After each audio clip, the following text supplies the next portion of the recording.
Bem-vindos ao Redes FAC. No episódio de hoje, vamos falar sobre a recente aprovação das cotas trans na Universidade de Brasília, um marco importante para a história das ações afirmativas da instituição.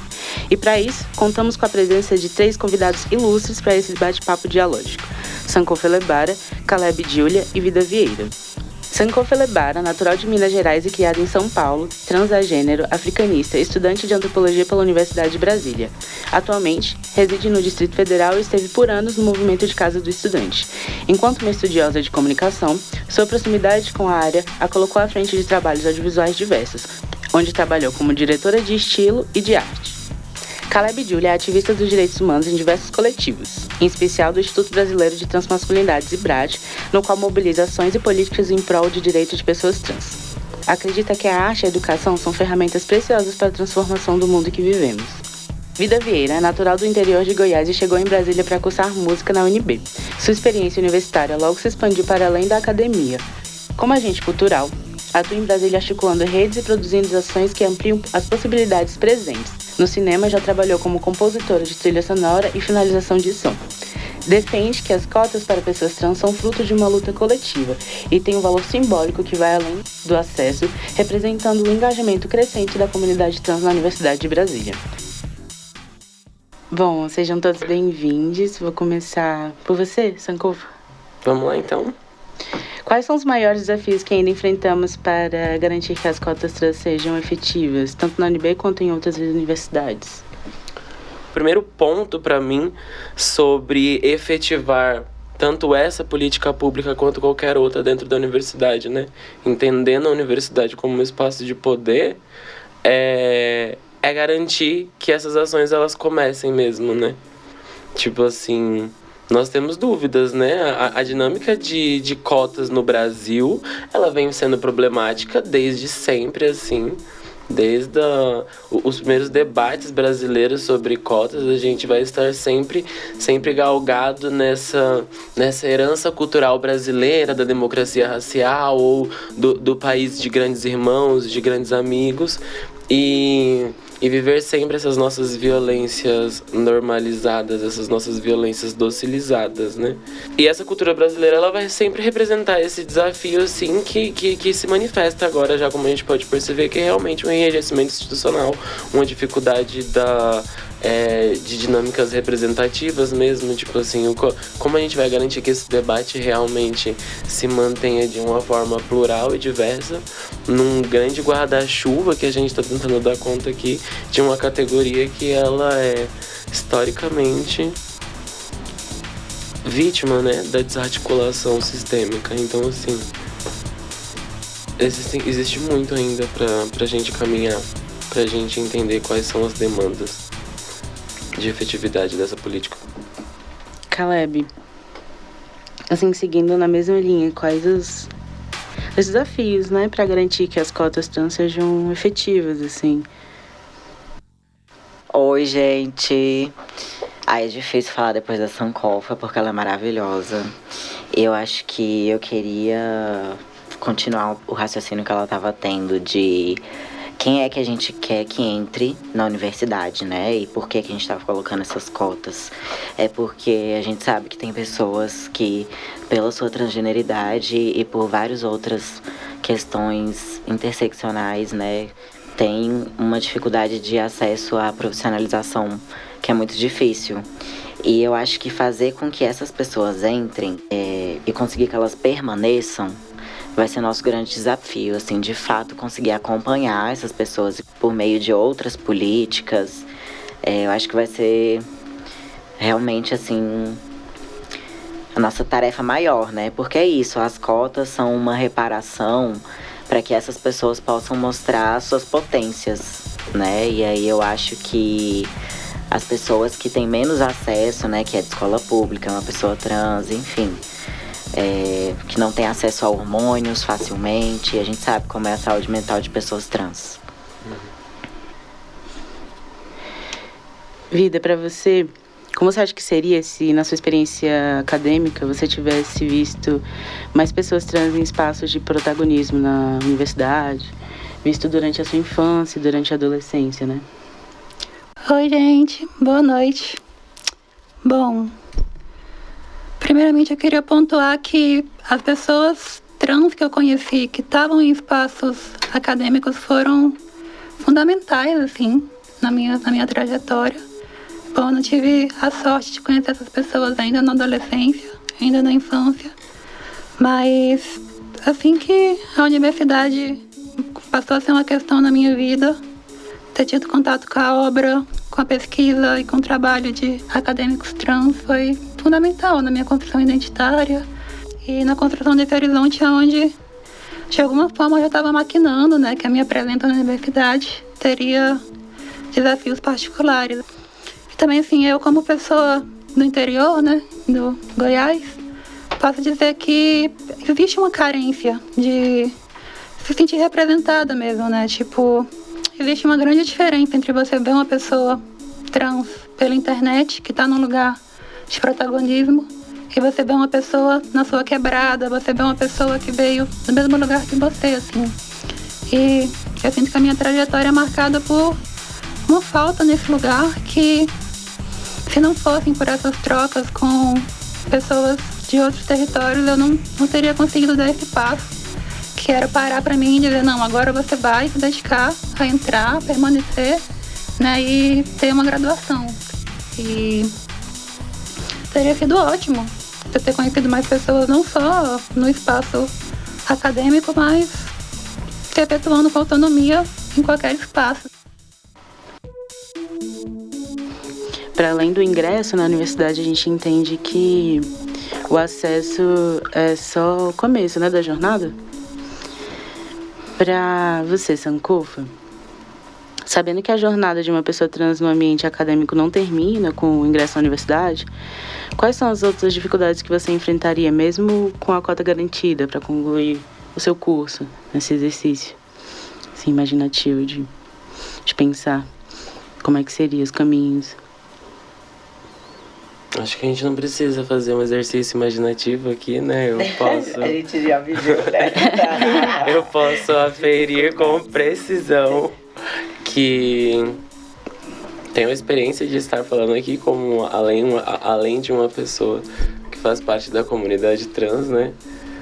Uma pessoa racializada, então, assim, a experiência de ingressar por cotas e tentar se manter dentro de uma instituição que ela é organizada para te expulsar o seu corpo, expulsar a sua categoria, expulsar a sua gente de dentro dela e viabilizar que nós ocupemos esses espaços de poderes, assim, que são espaços de narrativa. É isso que a academia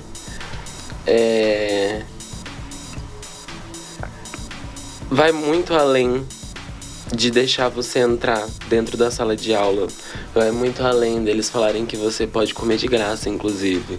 Vai muito além deles falarem que eles te dão um lugar para morar, porque todos esses acessos, enquanto um estudante de assistência, eu tive. E enquanto um estudante de assistência, dentro de todos esses acessos, eu tive que lidar com o completo despreparo dos profissionais dentro das políticas de assistência estudantil. E isso a gente só tá falando de o quanto esse ambiente, ele pode ser um ambiente excludente, mesmo depois que você põe o pé pra dentro. Simplesmente por essa pressão externa, né?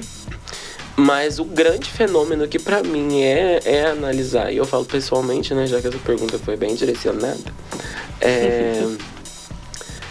é um grande fenômeno você precisar agenciar todo um processo de formação, não só identitária, mas do seu corpo. Quem é o seu corpo no mundo? Como o seu corpo no mundo é lido? Quem é a pessoa que você gostaria que fosse lida no momento em que você apresenta epistemologia? Isso é a academia, é uma narrativa, é uma expressão de como você mobiliza e transforma a realidade. E daí a minha pergunta é, no momento em que você se dá de frente com todo o potencial que a produção de conhecimento pode gerar de transformação do mundo, como você consegue se manter dentro desse ambiente quando tem toda uma estrutura que inviabiliza a sua própria transformação, né? Então é sobre entender assim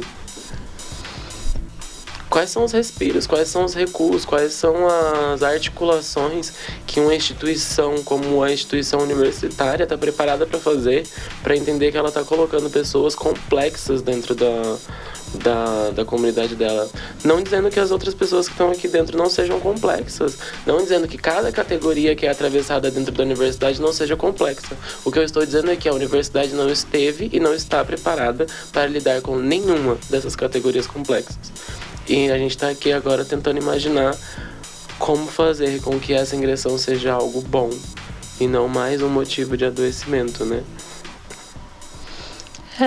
Inclusive, seguindo essa fala da Sankofa, queria dizer que existe uma recusa aos nossos modos de ser a nível de algo que está nas entranhas do fazer acadêmico mesmo, certo? E o trabalho de permanência que uma pessoa trans faz, né, para de fato conseguir sair de uma graduação, tem a ver com reinventar meio que do zero e na história, né, um modo de fazer, de produzir conhecimento, de estar num terreno que é também sobre uma disputa, e uma disputa que é violenta com nossos corpos e que diz que a gente não pode produzir como eles produzem, a gente não pode falar do mundo como eles falam, né? E, inclusive, um lugar que isso é muito manifesto é que quase sempre que você está fazendo uma fala, em qualquer lugar dentro da universidade, que você tem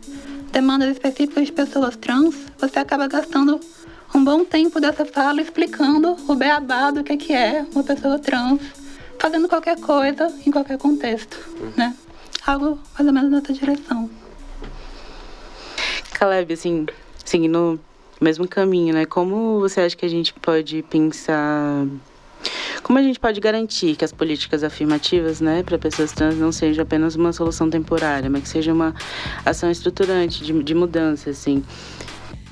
Tá, eu acho que, tipo, a gente tá meio que literalmente numa porradaria, sabe? Assim, a gente e o mundo.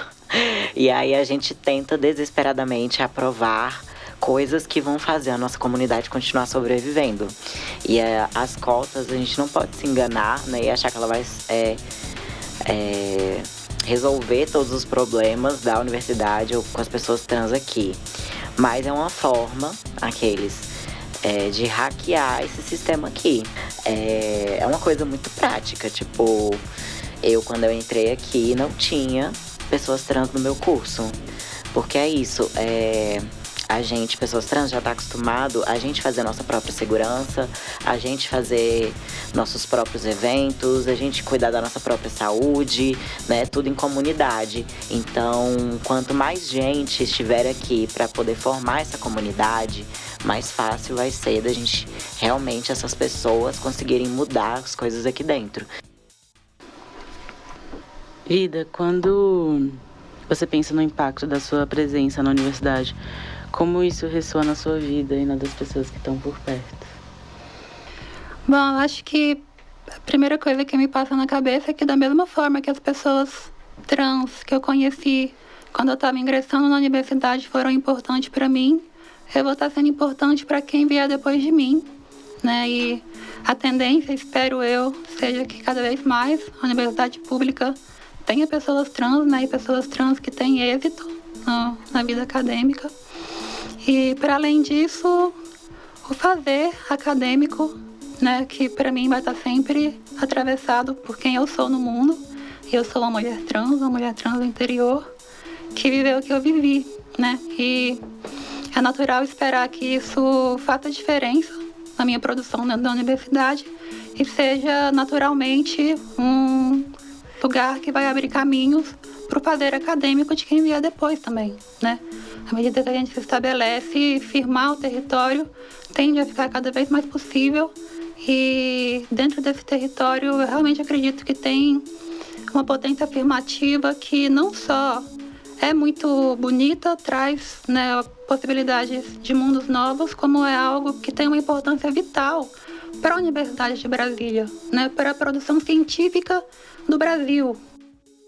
para mim me trouxe uma questão, né, a demanda de uma precedência, né, o que a gente está fazendo, e até fazendo alusão ao que o Caleb trouxe sobre essa é uma política apenas de hacking, e tudo bem às vezes ela também ser sobre hackear, porque isso vai possibilitar que, por exemplo, nós, querendo ou não, somos pessoas que já estamos dentro do sistema universitário, e é isso, a gente tem você que é uma mulher trans do interior, que vem e carrega toda essa bagagem para dentro de um espaço que vai estar sendo produzido epistemologia, seja ela qual for, né? Daí eu tava pensando sobre isso, né? Principalmente como eu me agarro na afrocentricidade, para mim enxergar ancestralidade sempre foi apenas um movimento de precedência. A gente está procurando precedentes dentro da nossa historicidade, dentro dos espaços que a gente pode vir a ocupar, né? E daí é sobre hackear, porque a gente imagina o hacking, ele é sobre a gente colocar dentro desse algoritmo um grande volume de novas informações. A gente está falando de novas informações. E daí talvez sim essa ocupação ela tenha a potencialidade de mobilizar essa realidade, né? Não tem problema você estar em atrito ou dissonância das estruturas, das políticas que estão sendo tensionadas. A única coisa que a gente precisa saber fazer é construir saber ancestral. E esse saber ancestral nada mais é do que esses precedentes que agora nós somos. Então, assim, ocupemos. Quero agradecer a vocês, Sankofa, Vida, Caleb. Sempre um bom convite me agrupar com vocês. Foi um ótimo encontro. Que seja um começo essa conversa de vários próximos encontros. Até breve. Até loguinho. Um beijo no coração das trans, gente. E de quem mais foi bonita? É isso, gente. Eu tava acenando, eu lembrei que é um podcast. Beijo!